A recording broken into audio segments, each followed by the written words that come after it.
Okay, now we're going to discuss you are forgiven when. So today we ask the Bible, how does God forgive people?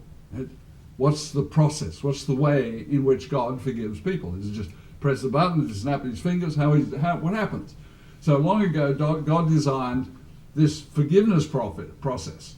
In Leviticus 5, verse 13, back in the Old Testament, right? The priest shall make an atonement for him, for his sin that he has committed in any of these matters, and he shall be forgiven. So the priest makes the atonement, and then he's forgiven by God, and then all is well. So it just means forgiven, atonement just means to cover. It just means we got this covered. You're not liable anymore for this sin. God has covered it with the blood of Christ, and he's forgiven you, and off you go.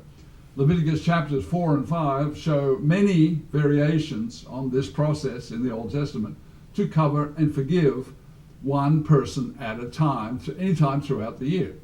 God also chose an annual Holy Convocation Atonement Forgiveness Day to forgive the nations of Israel's sins. One day in the year, everybody came together representing all the nation, and it was a big event, and much went on, and at the end, they were all forgiven of their sins. They had a clean slate. They went off to start a new year, free of the wrath of God and forgiven by God. This annual worship appointment day is on the 10th day of God's 7th month. We call it Day of Atonement, right? Yom Kippur. Leviticus 23:27. Also, the 10th day of this 7th month shall be the Day of Atonement. It shall be a holy convocation, holy meeting. You don't do regular work. You shall afflict your souls. You shall fast on the Day of Atonement. The focus of this day was the high priest's work and the removal of the nation's sins. They all watched the high priest. And he did this, and he did this other thing, and he did this other thing, and finally he laid his hands on the goat, confessed all the sins of the nation for the past year. They took the goat, and the goat disappeared into the wilderness. Leviticus 16:21.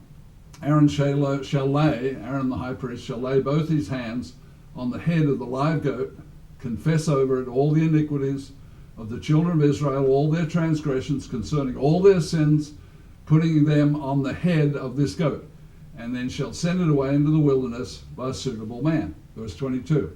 The goat shall bear on itself all the iniquities to an uninhabited land, and he shall release the goat in the wilderness, all the sins for the last year taken away, sent off, disappear into the wilderness. Okay, this shall be an everlasting statute for you to make atonement for the children of Israel for all their sins once a year, while they had a physical human high priest. In 71 AD, the priesthood came to an end. The Romans destroyed the temple, and we went on into the New Testament, different situation.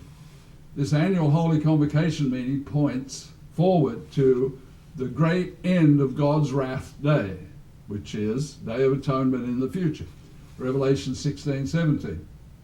Then the seventh angel poured out his bowl. There are 7 last bowls of God's wrath, poured it into the air, and a loud voice came out of the temple of heaven from the throne saying simply, it is done. It's finished. It's over. The wrath of God is complete. It's done. It's finished.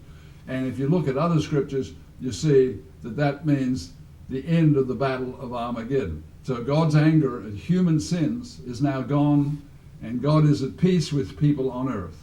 Revelation 15:1.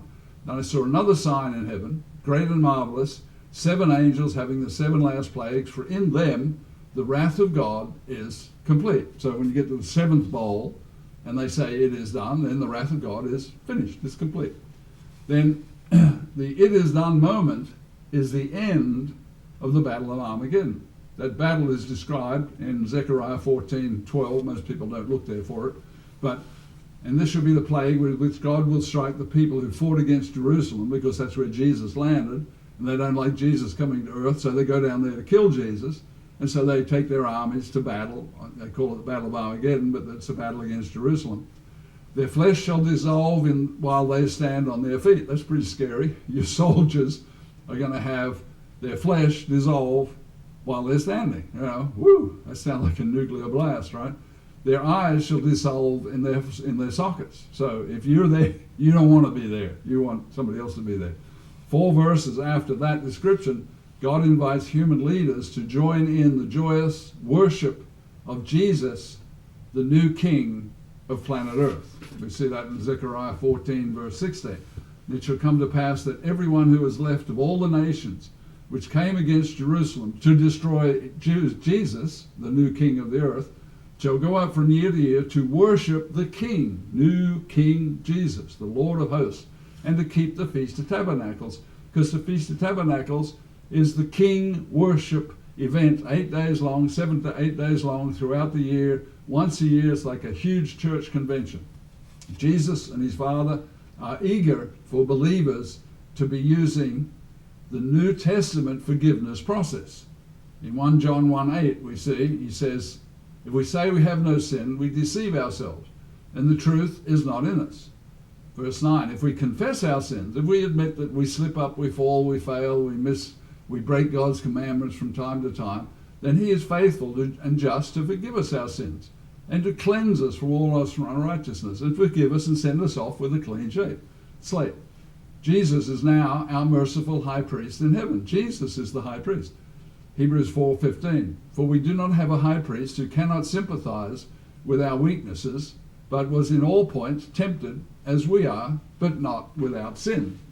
So, verse 16, let us therefore come boldly to the throne of grace, that we may obtain mercy and find grace in the time of need, and therefore be forgiven.